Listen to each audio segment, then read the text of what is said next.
The following is a live broadcast of a Lone Star community radio program, recorded and broadcasted live on irlonestar.com, Conroe's FM 104.5, 106.1, and facebook.com/irlonestar. For more information on this show, please visit our show page at irlonestar.com/shows. To sponsor or donate to this program, visit our donate page at irlonestar.com/donate, or email us at lscrstudios@gmail.com, or give us a call at 936-666-1084. Lone Star Community Radio production and broadcast is possible by folks like you. So sponsor and donate today.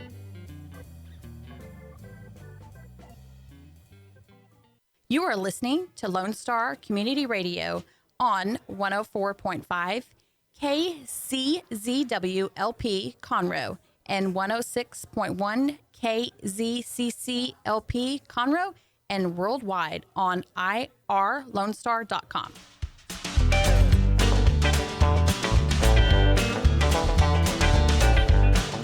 Good afternoon. Welcome to the Extension Hour. I'm Amy Ressler, County Extension Agent, Family and Community Health. And today I have Kelly Locke with me, and she is a mental health specialist with Conroe ISD. And so we're going to talk a lot about dealing with dilemmas, because lots of people are dealing with dilemmas right now. So here we are in the kind of the middle of the summer, or near the end of the summer, I guess. And school's about to start up again, but it's going to be a little different than it's been before. And you know, there's lots of adjectives that we could use to describe what it's like. So unprecedented, unusual, all kinds of things. But it does create some dilemmas for families. And so we're really excited to have Kelly here with us today. So Kelly, let's go ahead and start out. You introduce yourself. Sure, Amy. I'm excited to be here. Yeah. So my name is Kelly Locke, like Amy said, and I am the LPC mental health specialist for Conroe ISD. So anything to do with mental health, that's what I work with. But I do a lot of trainings for parents, teachers, students on mental health, ways that we can work to strengthen ourselves and strengthen, our resiliency, and kind of just build to a better community and a better society. Yeah. So let me back up just a second. So of course, this is the Extension Hour, and one of the things that we do in Extension a lot is we use a lot of acronyms. Yes, and we do in education too. Yeah, so we just throw them out, and we think, oh, people know what that means. But you said an LPC, so let's talk a little bit about that. What does that really mean? Sure, that means a licensed professional counselor in the state of Texas. So some people call them therapists. Some people say, if it was to find someone in private practice, their counselor, that's what it would be. Okay, and then in the school system, in a school system, you have school counselors, which they have a master's degree in counseling and a school counseling certification. And then some of us have the private practice, the LPC, and we have about 12 in Conroe ISD that have that LPC along with school counselors. Okay, and then you work at the administration office. I do. Yeah, we are a small but mighty team. Yeah. It's myself and our coordinator of guidance and counseling, Denise Sapola, and then we have two crisis intervention specialists, Janice Lovelace and Manuel Texador, and then a college readiness specialist, Laura Willard. So, we handle all kinds of things throughout the district. And you guys work with the counselors in the schools as well, do. So at each campus. Yes, so we just added, and I believe we are 158 strong for next year with campus counselors. So we are so lucky in Conroe. Our school board and our upper administration support counselors. They believe in counseling and mental health for our students, and so every year they look to add more. How can we add more counselors to campuses? And so that's how we keep growing. Yeah. So speaking of counselors, I just wanted to say a shout out to Ashley Wright, who's over at Bradley campus. So about to have a baby any minute. But so I met you and Ashley both with the Behavioral Health and Suicide Prevention Task Force, and we'll talk a little bit about that later, and then also we're going to do another show a little bit later about that as well. But so Ashley was saying how she's trying her best to reach parents, and sometimes it's difficult for parents to, first of all, just time schedules. So like to get them to come to something at the school, even when they're really, really interested, it's just parents are busy, so there's lots. It's difficult, and then when you're talking about some things such as mental health and other topics, it's sometimes parents either don't know how to ask for help, or there's kind of a stigma that can come along with it, where people don't want to say that they need help. Anyway, so she started a podcast. So she has a YouTube channel and does a podcast, and it's called Get Right with Mrs. Right. She's perfect name for that. Yes, and she's so fun, so energetic. Anyway, so she had been doing that for a little bit, and then so another person that I just love at Bradley Elementary campus is Coach Orlando. And I had met her at when she worked at other campuses in Conroe ISD too. So what I do with Coach Orlando for her PE classes is a presentation that helps teach kids about nutrition. So we call it Chef Plate, and we teach about My Plate. That's why it's called Chef Plate. I get it. I'm with you. So in Chef Plate is a character. She's like my alter ego, and she's like a cross between a rodeo clown and Rainbow Bright. So I still need to see a picture of this. So they're on our Facebook page, Healthy Living in Montgomery County. So there are some on there. But anyway, so dress up, bright colors, crazy hair, and I come out and I chop some vegetables, and we make a healthy pizza. But anyway, it's just kind of teaching the parts of my plate. So I was there doing one of those presentations for Coach Orlando, and then tagged on to one of Mrs. Wright's Get Right with Mrs. Wright podcast. And also my coworker was with me, Becky Smith, who was an assistant county extension agent at the time. And so the two of us did one of the podcasts with Ashley, and then I submitted that as an award application with the Texas Extension Association of Family and Consumer Sciences. And so we're having our state meeting next week, and we will be recognized. So it was a first place state winning podcast, which is really exciting. That is exciting. Yeah. Ashley's doing some amazing things. She's a forward thinker. I've been a guest on Get Right with Miss Wright, talking about some parenting things, and she really looks to meet parents where they are, whether it's busy schedules, whether it's can I come in and talk about these things? She really looks at how do we make people comfortable and getting the information they need, but doing it where they're comfortable. So, Right. And then that's a lot of what you do as well as a mental health specialist. And then, as I mentioned, part of the Behavioral Health and Suicide Prevention Task Force is just kind of helping people with mental health. Yeah. So a lot of what I do is trying to normalize mental health, because mental health is just the health of your brain and your thoughts. And, I love it because one of my specialties is anxiety. Another one's trauma, but anxiety's been it. And the reality is every single person has anxiety.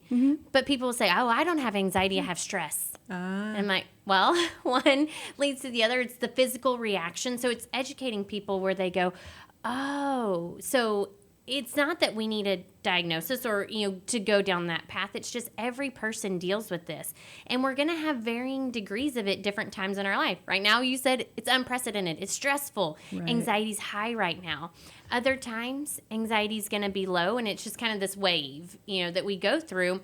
And what causes anxiety for me isn't going to cause anxiety for you. And so you might say, that's not that big a deal. Get over it.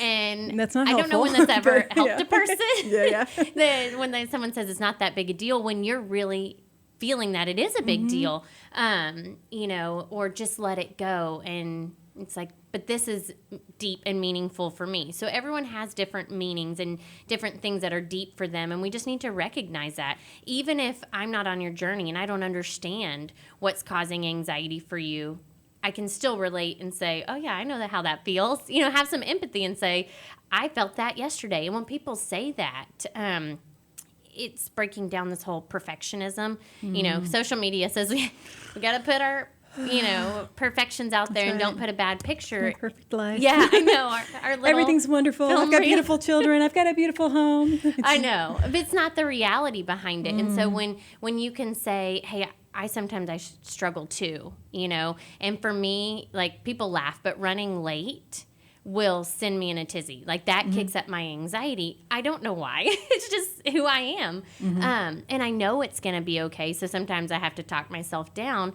but other people just say, it's not that big a deal, but it is for me. And so just being able to say what causes that stress for me and that anxiety for me may not be the same for you, but I get it. I've walked down that path. So I think that's just where we need to be with people, instead of taking our own experience and judging theirs. And everybody shoulds on each other, you know, right. Every time Stop I say shoulding. that, I know I say stop shoulding on people. And when I say it in a training full, you know, teachers or parents, they all look at me like, did she just say an inappropriate word? I'm like, no, but that's the thing. If we've got to stop doing it to ourselves. I should do this. I should. And we've got to stop doing it to other people. They should have, you know, stopped for me at that stop sign. We don't know what they're going through, you know. So if we just extend a little more grace and stop putting our expectations, I think it would just kind of help the world in general, but really help each other's mental health. Sure. And that's true whether it's in a school setting or just anybody in any situation. Those kinds of things relate. But you do work in a school environment, and so there. So you mentioned licensed professional counselor. Sometimes those are in private practice. So what do you feel like is the main difference between what a private practice counselor would do and what a school counselor does? I think if you can think of it, the difference between like a school nurse and maybe a doctor. So the school nurse is going to triage the situation. He or she's going to look at it and say, okay, I think this might be the person you need to go to. So it's a quick assessment and then send it to the person who can do long-term care. And that's what a school counselor does. They look at the situation with the student and they can put in some small interventions and that might work. Just like a school nurse can sometimes peppermints cure it, you know. And the school counselor can do small things. They cannot do ongoing therapy. You know, TEA, the Texas Education Agency, says, you know, we don't provide therapy in schools because that's a family decision, right? So we do counseling, and it's just giving them tips. So what are some stress-relieving tips? I can tell you're going through some stress. So we look at what we call solution-focused counseling. What's the problem? Can we come up with the solution? And a lot of things can be fixed like that. Problem, solution, you know, and we work on problem solving. But some things are deeper and they can't be fixed with just find a solution. It's more complex than that. Sure. And so that's when the counselor would be that bridge to an outside counselor. The school counselor would be. And, you know, pointing that family in the right direction. So in school counselors also help the needs. So if we kind of think of what are basic human needs, food, you know, and shelter sometimes, and even electricity. And so school counselors are constantly finding out what's in the community and connecting their families to that. So family, most of the time, the first place they call is a school. Hey, I need help. Because they don't know where else to go, Right. especially if they don't have connections. A lot of people, you know, we're seeing more and more people move in. They might not have family, so they call and say, I need help. Where do I go? And so our counselors have a list of places. Let me help you. Let me get you connected in the community to someone who can help you further. Okay, so you mentioned some tips and that's kind of what the counselors will do. Yeah. And so what we want to do in our next segment is we'll talk a little bit about what some of those tips are. And so anybody who's listening, these are going to be really helpful tips for them, but particularly they're going to be helpful for those families with children in school and kind of dealing with some of the dilemmas that they have right now. But we're going to take a break and we'll be back in just a little bit. This is Lone Star Radio 104.5 and 106.1. This is the Extension Hour where we talk about our people, our programs, and our partnerships. And I love the people and the programs and the partnerships that we have with Conroe ISD. But we're going to take a break and we'll be right back.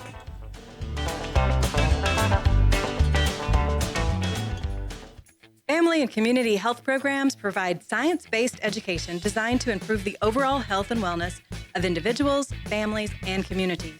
Developed by experts and delivered locally, topics include child and adult health, nutrition, child care, financial management, passenger and community safety, and building strong families, all encouraging lifelong health and well-being for every person, every family, and every community.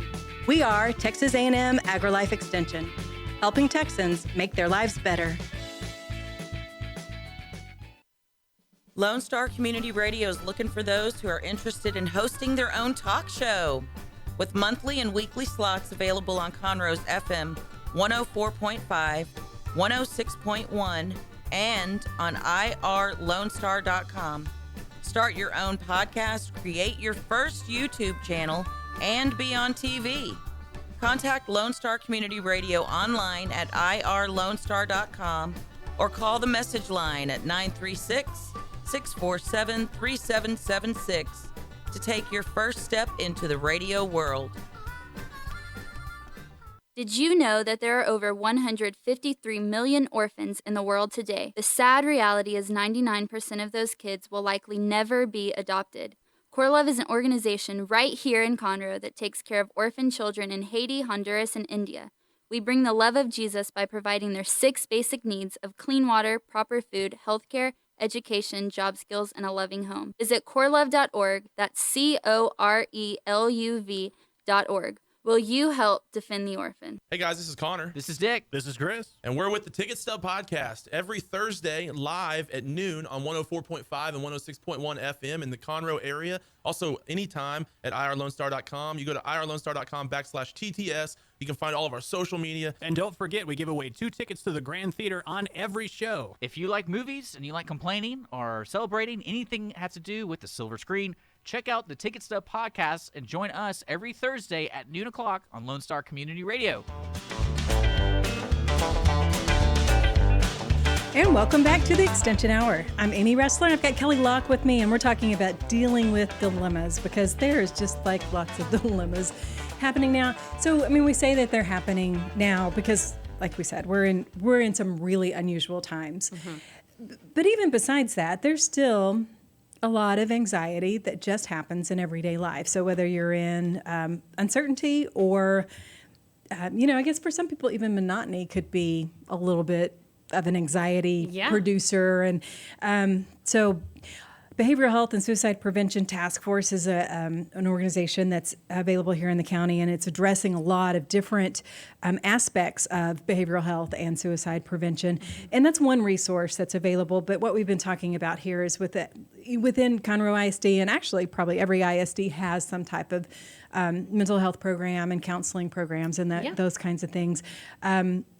But just, dealing with the uncertainties and the dilemmas, just, So sometimes life can be overwhelming. It can. And having small children, I spent the week with my grandkids this past week. And I love them, but there were sometimes that I could just see, oh my goodness, how, I guess after I got away from, when my kids started growing up, I kind of forgot about some of it. But, it's just, you're doing the best you can, but nothing that you offer that 5-year-old is going to make her happy at this moment. And then it can be really stressful and anxiety. So just being a parent can be stressful and create some anxiety. So you've got some tips for helping families deal with those types of dilemmas. I do, because I get it. I have a 4 and a 7-year-old. And so going through this whole time and, trying to juggle work and kids and,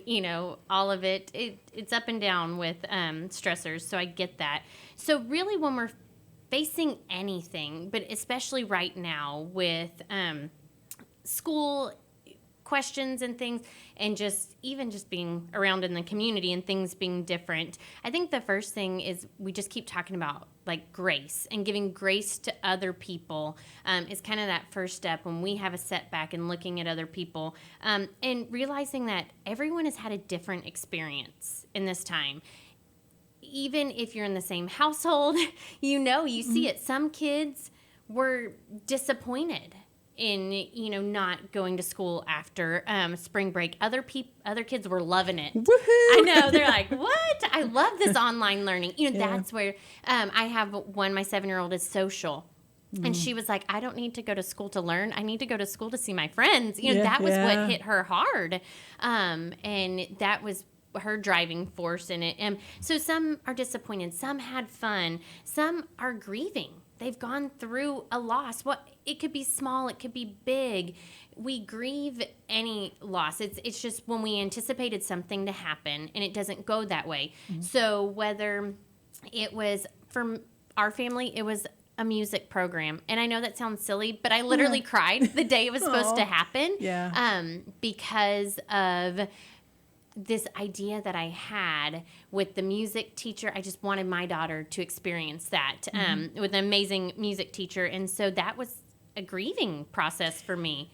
And I'm thinking too how things are now, like just what makes this kind of so unusual is that we plan something and then it changes. Yes. And then we plan something and then it changes. And then we plan something and then it changes again. And so that anxiety kind of gets compounded. So maybe what didn't seem like a big deal to begin with actually becomes much, much bigger. And I'm a planner. I'm a long-term planner. Yeah. And so I'm like, wait a second, but we said this, but now, so really just how do we deal with that? And so really avoiding the mine is worse mentality. And I've kind of seen that with people going, oh, your experience wasn't as bad as mine. And when we do that, we go down this rabbit hole of negativity. And it's been proven, neuroscientists are kind of getting into the mental health world and connecting that. And they've seen so a negative thought, it causes a reaction in your brain that is very dark, and it's kind of funny when you look at the brain scans and you have those negative thoughts, you can see the difference in a positive and a negative thought, and eventually too much negativity grows, and it's your brain works on survival of the busiest. So whatever you think on the most will stay, whatever you think on the least. So when we get stuck in negativity, I wanted to do this and it's not happening, I can't go do things the way I want. That negativity grows and it clouds our view. We can't see the positives. So reminding yourself of what is a good thing. And so we joked, I was joking with a friend that I needed to do something kind of like, thank you, COVID. Like, thank you, COVID, and because we were laughing about it, because there are some good things. Like, thank you, COVID, for curbside at almost every business. There you go. Mother with young kids, I don't have to get them out. It's very nice. Went to Target the other day. So there are some things that have changed that are good. So where our focus on the good, what's the good in this, even when things are going bad. And then also watching that you don't make people feel bad about their experience, because that's just going to spread your negativity. It's in you, and then negativity will grow. And I've kind of seen that, people shaming each other for their experiences or their belief systems, and we don't know where that other person's coming from. So we don't know what's going on in their life. We might be so upset with them and make a rude comment to them and spread that negativity, and it not be the case at all. We could be wrong at times. That's the shocker, but it could be. What? And I was just thinking too, okay, so you're saying, you don't know their experience, what they've been through. So sometimes some of the most intense stress, I think, comes from within a family. Yes. And so we make assumptions that because we've been with them all this time, or we're related to them, that we're family, that we do know something about what they've gone through. But that doesn't necessarily mean that you really do know. I mean, you haven't been in their head. So, and what you just mentioned, children, you could have two children, same parents, same family, same upbringing, and they're going to react to things differently. So even though you've been there with them and you know them, doesn't necessarily mean that you really know how they're reacting or what they're feeling or what they're experiencing. Yeah, and there are some kids that just hold it inside, and so we look at them and they look like they're smiling because they're the pleasers. The pleasers don't ever want to disappoint, so they won't really tell. So if you don't sit down and ask specific questions, how are you feeling about this? Let's talk about it. What are some of the good, the bad? We do this thing at dinner called highs and lows. So what was the high of your day and what was the low? And sometimes I know that there had to be lows, but when you're sitting there, you're like, I don't know, I can't think of one. Or sometimes when you've had a really stressful day, you're like, okay, what was my high? And it makes you forces you to stop and think about something positive instead of just thinking of the negative. Well, this happened. Well, that happened. So. And you say kids. Yeah. But this applies to adults as well. It's very funny because everything that I talk about, I test on my children. I'm like, they're kind of lab rats. Yeah. But really, what I've noticed is what it does for me. And probably more so for me than even them. And talking about it, because kids can forget things pretty fast, but adults, we've got a lot of stuff we're carrying and we hold on to things longer than kids do. And so it just, anything you're going to do with your kids is going to benefit you too. And it's the same practices. They might look slightly different, but really it's the same kind of thing for kids and adults.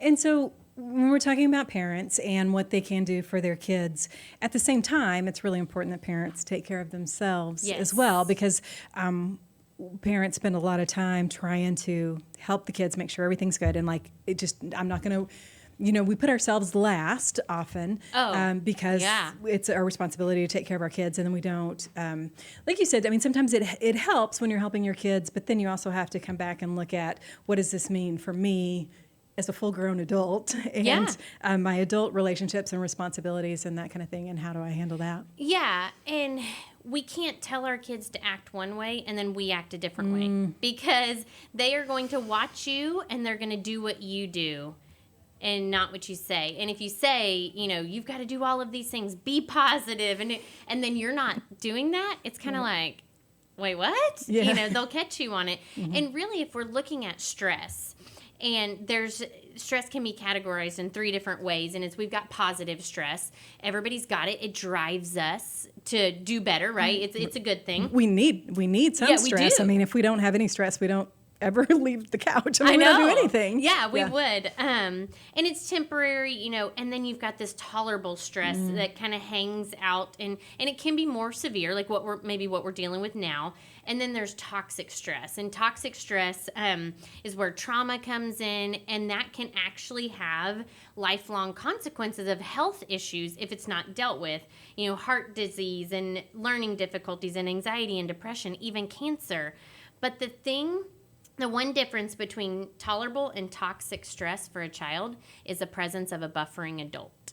So we have to buffer our kids from the stress of life. They don't need to know all the stress. There's, but what I hear all too often is young kids who know way too much about the situation, or they overhear too much, or or they're talked to about stuff that they're not ready to deal with. So, we have to take care of ourselves so we can be that buffering adult. Because for me, when I realize that, oops, maybe I said something in front of my kids that I shouldn't talk about that topic, it's when I'm stressed. When I'm calm and, relaxed, it doesn't happen. But when I'm stressed, I realize I don't always set the best boundaries. Right. So we have to take care of ourselves, deal with our stress, so we can be that buffer for kids. And even in this world that they're going through, they can come out of it if we can be the buffer for them. Right. And you were talking about, thank you, COVID. So, looking for kind of the silver lining in what's happening. So if kids can learn good coping skills through a world pandemic, whenever they become adults, they're going to be able to handle some of those adult situations well because they've developed those coping skills as young people. Yeah, exactly. It's resiliency. So what we see right now is those kids who have never had to face a tough situation. So maybe we step in as parents, right? Because I don't want my baby to have to deal with that. So I step in and I deal with it. Well, eventually they're going to have tough situations. And a lot of times we see it when they go off to college. And then I can't buffer it anymore for them as a parent. And that's when they hit depression. The anxiety kicks up and they're going, wait, I've never dealt with this before. Well, yeah, because we've been the lawnmower parent, right? That's what the new term is. Used to be the helicopter parent, and now it's the lawnmower, where we took care of every issue that they might have faced because we never want them to be sad or experience a setback. We fix it all for them.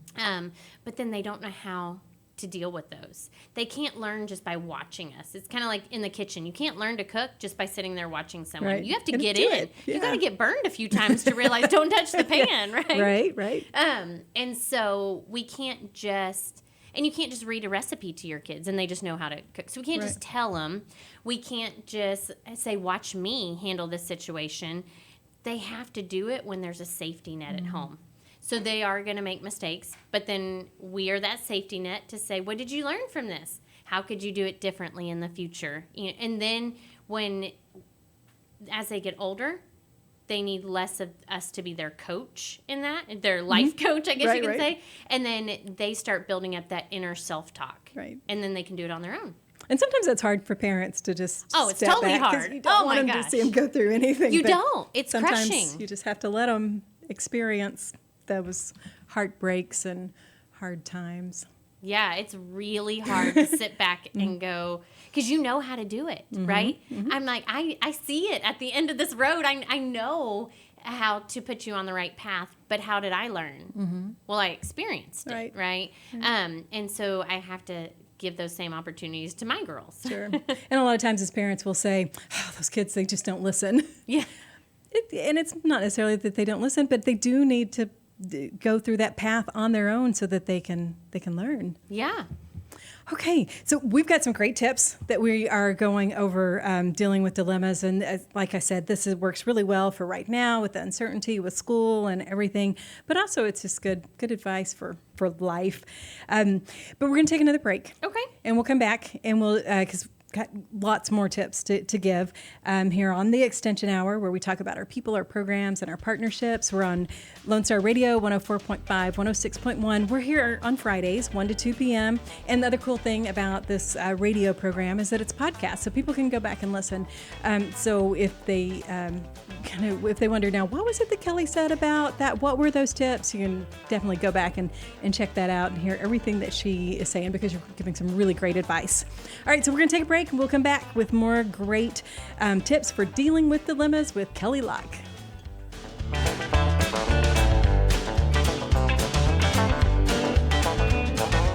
You're going to need me. You're going to need us. All of us. You're going to need our help with your water, your air, your food.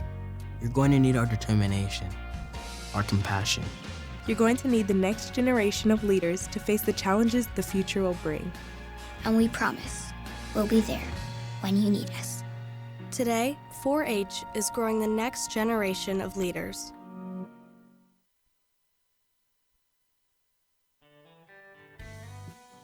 Our talk shows and music shows are looking for sponsors. Want to expand your brand awareness? Reach the hyper-local audience in Montgomery County? Lone Star Community Radio sponsorships accomplish this. Want to see our stats and rates? Check out irlonestar.com/sponsor for more information. Or call in and leave us a message at 936-647-3776 with your question. Get seen on TV or YouTube and heard on our podcast, FM, and internet radio. Sponsor your local radio station with Lone Star Community Radio. Does your company have needs that can be met by an employee who is dependable, hardworking, enthusiastic, motivated, cooperative, respectful, and punctual? Conroe Independent School District Special Education Department can meet your needs by connecting you with potential employees that have been preparing for a lifetime of employment. We have numerous individuals seeking paid and unpaid work experiences. If your company is interested in seeing how we can meet your business needs, call Conroe ISD Special Education Department to find the best employees for you at 936-709-7671.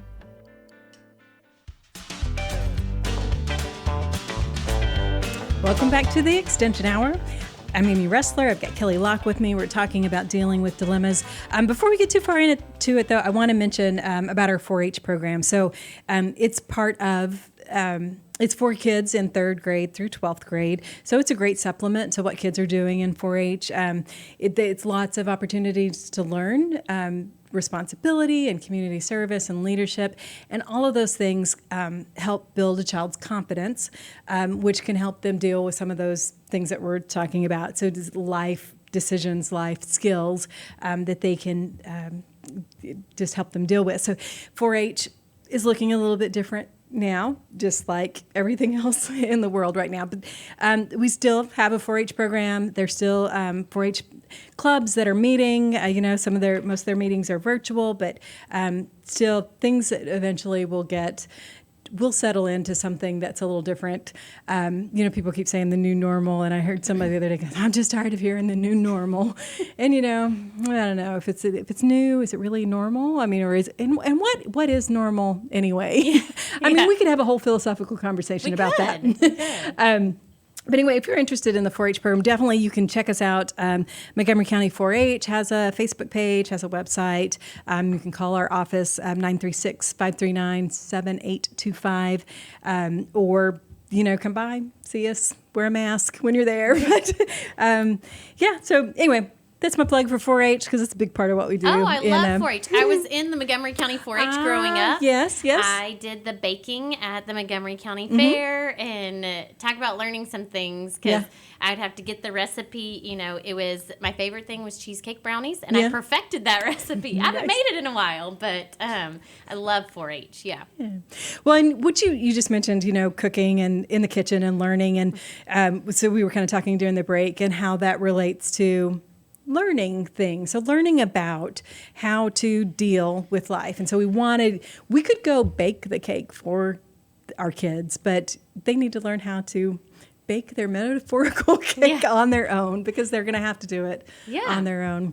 So, you know, when we're baking, there's things that we can control, right? So we can we can set the temperature on the oven, and that's given that the oven is calibrated correctly. So there could be some things that go wrong.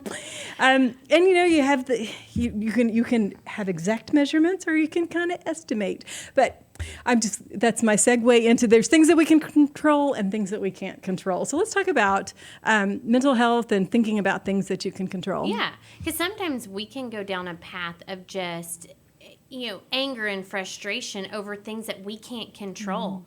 And so nothing that you do is going to change that. And you can spend your life angry and miserable, or it's moving towards acceptance. Acceptance isn't saying it's okay. It's just, okay, I'm going to accept what it is. We're talking about the new normal. And normal is just what we're comfortable with, right? So all this means is I'm uncomfortable right now because there's something happening I can't control. And that hits like deep with people because they want control of things. It can be scary when we don't feel like we have control.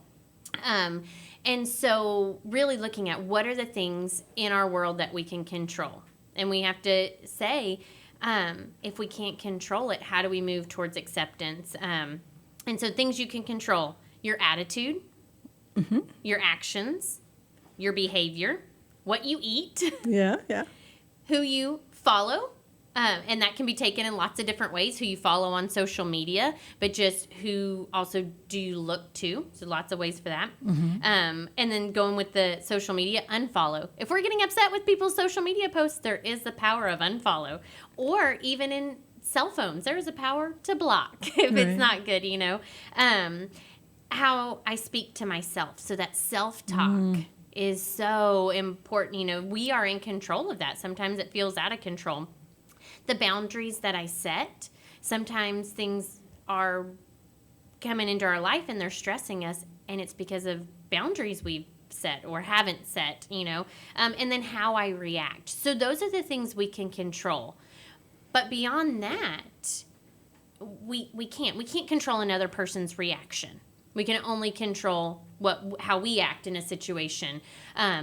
And so if we spend so much time being angry about that, our stress level is going to go through the roof. If I only focus on, well, I'm angry because this didn't go my way and I want it to go my way, and you don't have the power to change it, you are wasting a whole lot of emotional energy. And so one of my good friends, I watched her the other day and I was in awe. I'm like, I want to be like you when I grow up. Because she got a phone call and it was a disappointing situation. And she sat down and just said, is this something that I can control? And she kind of was quiet to herself and she's like, it's not. So I'm going to focus on what I can control. And I was like, that's amazing. I got to remember that, you know, because she just didn't use up that energy. And then she can turn that energy to her job, to her kids, and put it in a positive way versus spending so much time, I'm so angry, calling 10 people that, can you believe so-and-so did, you know? And it's wasted time. Right. So, you know, focus on what you can control. And if you can't, you have to move towards letting it go. That's going to take some work. It does take some work. You know? Yeah, it's easy to say, but it's really very difficult to do. Yeah. So what do you do with the stress that comes and the things you can't control? So there are things you can talk to someone wise. You got to have those people who are going to speak wisdom into your life. It's not always going to be what you want to hear. And you've got to have those people. It's not a gripe session. It's not someone to come in and go, oh, you know, you're right. That is horrible. That's not going to be productive. It's the person who's going to be able to look objectively and speak wisdom into whatever is happening. And then maybe show you some things you haven't seen. Because one thing I always like to tell people, heightened emotion and rational thinking cannot exist in the brain at the same time. It doesn't matter what that emotion is. So if you think about it, people don't make very good decisions when they're angry, but they also don't make very good decisions when they're in love. Right? It's a heightened emotion. We make, sometimes teenagers don't make those decisions when it's love and you're blinded. So if the emotion is high, then you're not going to make a rational decision. Your judgment is clouded. And so we need that wise person to say, well, you're not looking at the whole picture. You know, you've got tunnel vision right now. So talk to someone wise. Build community, wherever that community is. If it's at work, if it is in your neighborhood, if it's just anywhere that you can find community, who are your people, to say you're not alone. And that helps recharge your batteries. And it's going to look different right now. I mean, I've had to do Zooms with my girlfriends. We've had to do a couple of them. We're like, hey, everyone, let's meet 6 o'clock. And we all brought our dinner. And, you know, and we found ways to have community, even though we're distant or even though we can't get together. So what are some things that you can do? Instead of saying, well, I can't see any of my friends right now because, you know, COVID's going on. What can you? It's always what can you do?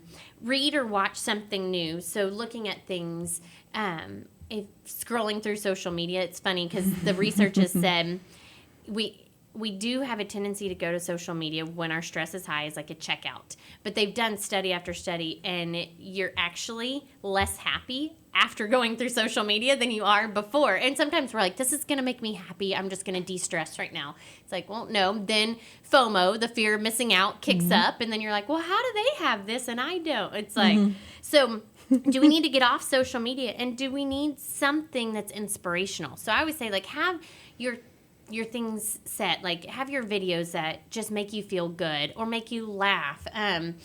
I love pictures of animals doing human things.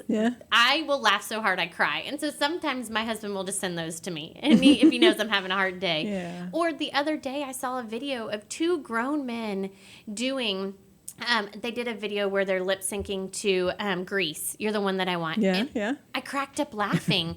And in that moment, my stress went away. Like my shoulders softened, and I just laughed. And there's so much, you know, laughter's good medicine, right? Releases endorphins, all that kind of stuff. All of that. So do you need to be empowered to push through? Do you need to just laugh and take a break? So we sometimes just need to change what we're looking at. And just not to get too far off a track here, but so we've been talking about things change and we kind of grieve the loss of what we expected was going to happen. And so grief and laughter may seem like they're opposites, but they can exist in the same place. Like sometimes we judge people based on how we think that they're supposed to respond to grief. So like there's a world pandemic going on and I can't be happy or I shouldn't be happy because there's people dying or, you know, whatever it is. There's usually something that, you know, we're afraid to be happy, but focusing on something. There's absolutely nothing wrong with being happy or laughing, even when you're grieving. Exactly. So one of my assignments in grad school was to research, you know, a part of your culture. So you had to pick one kind of, I'm Irish, so I picked Irish of looking at all the different ethnicities and things I have. And I researched what is it that's typical of an Irish family? And I noticed some things, and one of them was you make jokes in tough times. And I was like, oh my gosh, that's why my family does this. That explains a lot. Because when things get really tough and they're hard, someone in my family will crack a joke, and it's just kind of that break. And other people are like, how could you be that insensitive? How could you make a joke at this time? And it's like we kind of have this unspoken rule. I need that. I need a little bit of a break. You know, we try to do that. So I thought, oh, that's because that's my heritage. I mean, that Irish. So it's kind of interesting to see why we do what we do. And that is one thing, is it just gives you a break. It doesn't take away what's happening, but for that second, you can laugh and then go back to facing it. Because you're going to have to, but you just give yourself a break. for a minute. And that's the next one is to take a break. There you go. And, schedule some time in for a break. We were talking about what you could do for yourself, and there's all of these analogies. Put your mask on first before you help other people, right? The same thing as when you're flying. So how do you recharge on the weekends? And giving yourself that grace that if this weekend I just need to sit and watch a movie, it's going to be okay. And if I need to just kind of sit here and let my kids pick the movies, a Saturday watching movies is not going to ruin them for the rest of their life, even if it's a little more television time than you would normally allow. Right. But sometimes we need that. Sometimes we need to just turn our phones off and say, I'm just going to take a break, whatever that looks like for you. But you've got to do that or you won't recharge, and you'll just keep trying to fill other people's cups from an empty well. Yeah. So thinking about things differently too, there was, when we were talking about, taking a break and laughing and that kind of thing. Also, I think when things bother us, thinking about what it is about that bothers us, kind of really evaluating sort of the root of the problem. And sometimes the problem is really not the problem. There's another problem kind of behind that problem, right? Yeah. It's so much deeper. I always do this thing. It's called the masks of anger, because anger is what we put out to the world, but it's never what we're feeling inside when we're angry. There's a reason for that. I might get angry if someone cuts me off, but it's really not the act of cutting me off on the road. It's the fear that it produces of if I'm in an accident and I have my children in the car. There's so much deeper behind it, and we don't take the time to dig deeper. And sometimes we're not honest enough with ourselves to go there. We don't want to go there. But it's self-reflection. And you have to know your triggers. So I know I have certain triggers. And why is that a trigger for me? Because if not, people can just keep pushing your buttons. And what can I control? My reaction to that. So why does it get me so bothered? Why is that a trigger for me? And then, you have to analyze that and say, is that really what's happening? Right. So we can't control that there's a pandemic. We can't control that we don't know exactly what's going to happen with school and when it's going to start and how it's going to look, but we can control how we react to it and the way that we perceive that and how we perceive that it affects us as individuals and as families. And how we are showing that to our kids. We talked about being the buffer. So the kids are looking to us. And so if I'm going, I don't like this situation. I wanted to start back to school. I wanted this. I wanted that. The kid is going to take that. Or if we're going, I don't know if you can go back to school. I don't know. Then the kid's going to go, well, I don't know. Am I safe? So we have to buffer that for our kids and then just go, it is what it is. We're going to face it together, and we can make it through anything together is what you kind of have to teach your kids. Yeah. And what I was just thinking about when you were talking about those reactions, so my grandson is 2 years old, and he walks really well. He runs really well. But when you think about little kids, when they are learning to walk or learning to run, when they trip and they fall, you can react and go, oh my gosh, are you okay? And that makes them react like, I don't know, am I okay? Maybe I'm hurt. Wah! And then they start crying, right? Or you say, get up, you're okay. Brush it off. I'm okay. It's what message are you telling them? And some kids stop and look before a reaction. And they're like, wait a second, tell me how I'm supposed to feel right now. And that's what they're doing. They're looking to us for that reaction. How am I supposed to feel right now? What am I supposed to do with this, mom or dad? Am I supposed to be angry? Okay, you're angry, so I'm angry. Or am I supposed to be scared? And so it's just kind of, we can have those reactions behind closed doors, and we can go, with whatever we're feeling.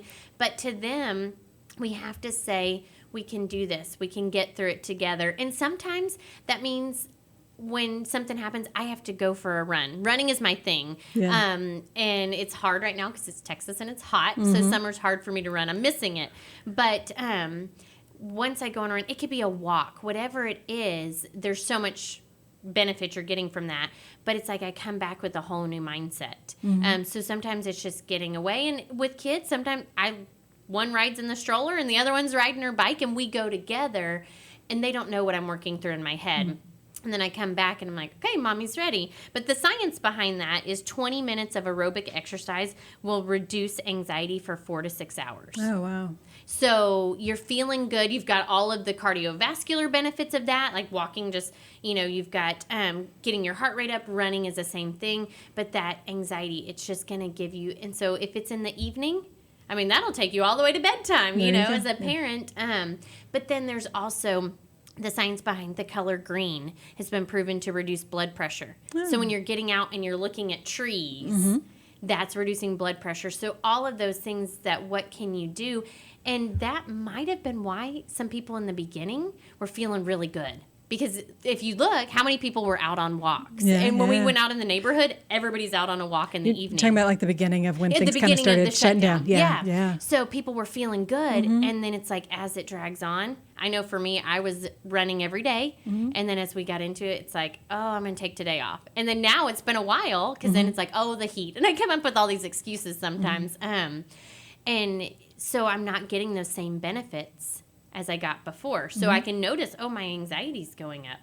I need to do something about this. So kind of that self-check, and then when you feel it, addressing it, not just letting it go. So while we're on this, I just want to keep rolling and talk about this just a little bit more, because we're talking about the children looking to mom and dad, how should I feel?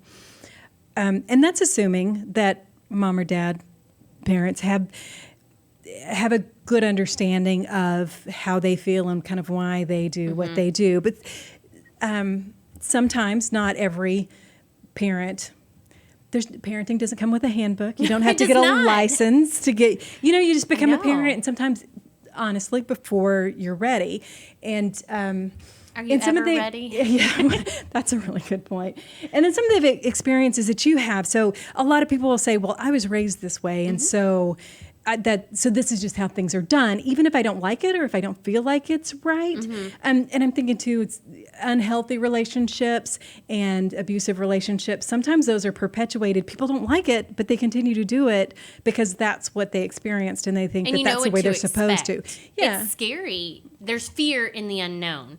And so a lot of times we'll stay in it, even if it's not so great for us, because what is making a change going to be? I know I can survive this, but can I survive a change? And so, that's true. So do you have some tips for families or parents or people just looking for ways to change that mindset? Look at things a different way. Yeah. That one is... It is deep. Yeah, Sorry. that one is deep. So last 5 minutes here, I decided you just go really deep. Sorry about that. No. It's fine. A lot of it is just starting to ask the why. And one thing my dad taught me is it's 6 whys. So sometimes it's just even in myself, why did I react that way? And then going, okay, why? And trying to step it back just very slowly. And then recognizing, like, if you get to 4 whys and you're like, I'm not sure that I want to go there, then you're like, maybe there's something there that I need to work on. I need to go. And it's not, we all have something we need to work on, but it's going back to that wise person. Maybe it's a wise person. Maybe it's a counselor, like, hey, help me. There's something here. So really first thing is being aware of it. Self-awareness, it's not easy. Being aware that something needs to change. And then saying, okay, what do I do to change it? And then making a plan for that. But it's hard to break what you've known, what you've been raised in, because this is what I know. So really it's stopping and taking the time to evaluate, okay, this is how it's always been. Do I want to continue with it this way? Do I want my kids to experience what I experienced? And if not, then you have to make the hard decision to change. And I think if there's one thing that we can say, a great tip for today is ask for help. It's Yes, okay to ask it for is help. okay. Everybody Yeah. needs a little bit of help. Yeah, I need to Yeah. remind myself of that Yeah. because I have such a hard time asking for help. Like Yeah. I I'm like to give Superwoman. help, Yeah. but and then sometimes for me, I'm like, I don't know. I'm a professional in this business. Should I ask for help? But one thing I was taught in grad school is that every good therapist has their own therapist because you need someone to help carry the weight for you, and everybody does, right? You need someone to help process it and carry that weight. And so you're really not supposed to, continue unless you have someone who's helping you. And so sometimes we look to people and, we say, oh gosh, I wish I was like Amy. She's so strong and she can carry it. But we don't see is who you've got carrying your weight, because it's kind of that invisible thing. And so it's okay to ask for help. And it's actually stronger, like you're a stronger person when you ask for help than when you carry it on your own, because that's harder than just carrying this. Asking for help is harder, so it takes a stronger person. So when you're looking like, I'm strong, I can handle this, no, you're strong and you can reach out when you need help. It's like enlightenment. You turn on the light. You can't see things in the dark, but if you put some light on it, you can see it, and then you can do something with it. You can fix it, you can deal with it, and move on, be stronger and better for it. Yeah, and it's always going to be better on the other side. It's not going to be comfortable working through things, our stuff that we've grown up with, but it's always going to be better on the other side. And it's kind of like what a diamond goes through. It's not a very good process when the process of a diamond, but something beautiful comes of it, and same thing with the process of making tea.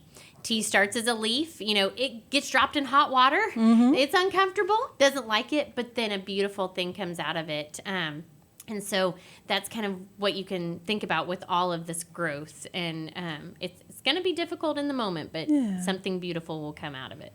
Well, Kelly, you've just provided so much great insight and turned on a lot of lights here, and just some really great tips for families and just for people dealing with dilemmas. So whether it has to do with the pandemic or anything else. And so, as we mentioned too, one of the best things you can do is just ask for help. And there's lots of opportunities out there for help. And that's actually in a future show, we're going to talk about the Behavioral Health and Suicide Prevention Task Force, which is a great source for help. But we're going to have to bring this discussion to a close. You've provided so much great information. Thank you so much for being here. Well, thanks for having me. And one thing is, if your kids are enrolled in a school, they have a school counselor. So if you don't know where else to go, contact your child's school counselor and they can get you connected, whatever district they might be in. It's the same in all. Sounds great. And you can always call the Extension office because we're here to help. We're all about helping Texans make their lives better. And this is the Extension Hour where we talk about our people, our programs, and our partnerships. And we've had a great conversation today with Kelly Locke, mental health specialist with Conroe ISD. Thanks so much for being here. And we'll see everybody again next time. Today's show was recorded and broadcasted live on irlonestar.com, Conroe's FM 104.5, 106.1, and all rights and ownership are reserved to Lone Star Community Radio. For more information regarding this program and Lone Star Community Radio, visit us online at irlonestar.com. Lone Star Community Radio is Montgomery County's community radio station, serving the community with local programming on TV, radio, and online. If you enjoyed today's program, please support us by sponsorship or starting your own show. Contact us today by phone or text at 936-666-1084 or email the station at lscrstudios@gmail.com.